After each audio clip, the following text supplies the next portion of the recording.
Thanks for being here. Okay, let's get started here now. This is what we would consider the acceptance part of the program. Ladies and gentlemen, so, I'm sitting under the chamber tent the other day at the annual street fair when Carolyn James, the editor of the Massapequa Post, asked me, "How are you doing?" "How am I doing?" I say. "This is Massapequa, isn't it? We have blue skies as far as the eye can see, and I'm here with the best chamber on Long Island. Besides, do you realize we're less than 80 feet from the sauce and pepper stand? How am I doing? I'm in a condition of ecstasy." That one to curb my enthusiasm when it comes to Massapequa. I proceed to tell Carol that if you're not happy in Massapequa, well then, you most likely won't be happy anywhere. I then explained some people have to travel the world over in search of what they need. I got lucky. I never had to leave. As far as I was concerned, being born in Massapequa was like hitting a win for life scratch-off. By this time, curious as to my passion, Carolyn asked, "Why do you think Massapequa has such mystique?" To me, the answer was simple.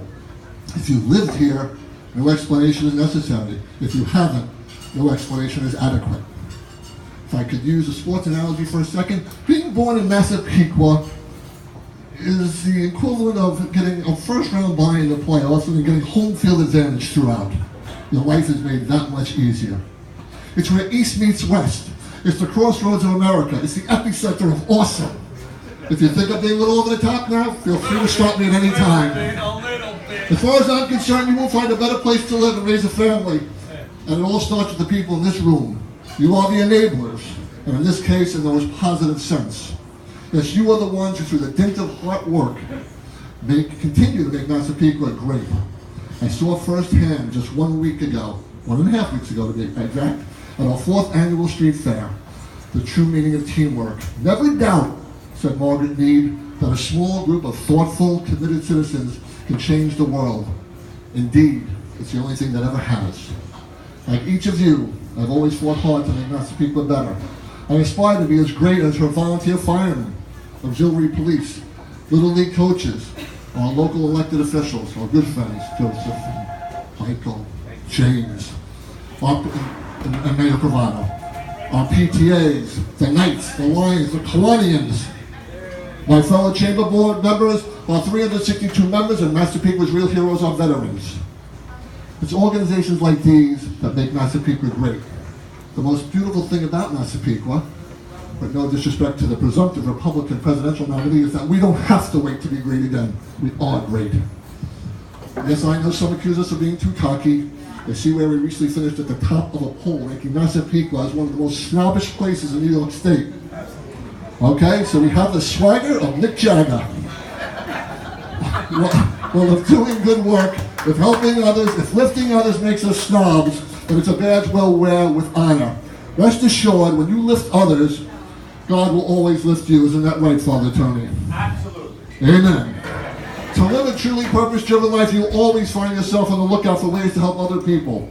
It becomes visceral. You can't help yourself. Your nourishment then will come from serving others. And when you serve others, you will experience a feeling that money can't buy.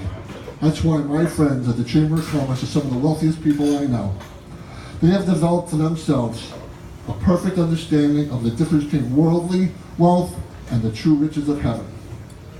Some spend their entire life waiting on a miracle. Massapequa is my miracle. She has done for me far more than I could ever do for her.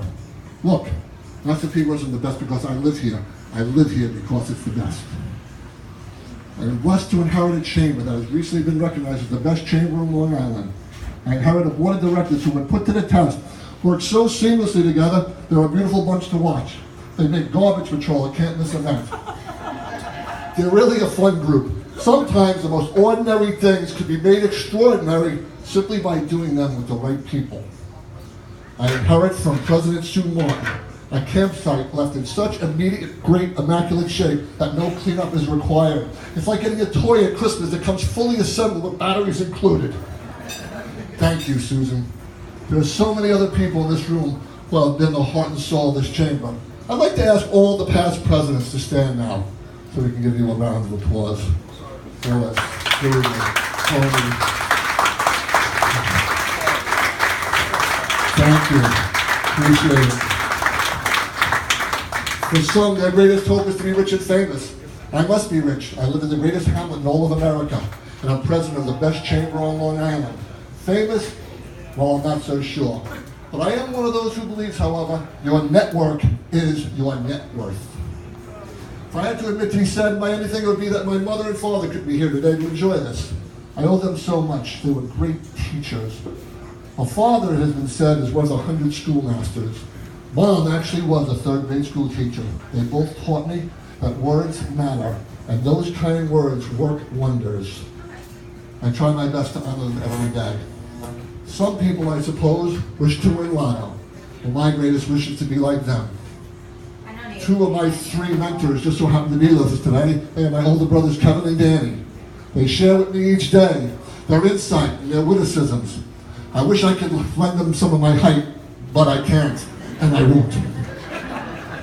So you see, ladies and gentlemen, if I've seen further than others, it is not from my vertical advantage. It is, as Isaac Newton observed, by standing upon the shoulders of giants. There's just something magical about this chamber. To our newest board members, I hope you will embrace the feeling. If you don't think this place takes hold of you, then you're kidding yourselves. I checked in back in 2002, and I haven't left yet.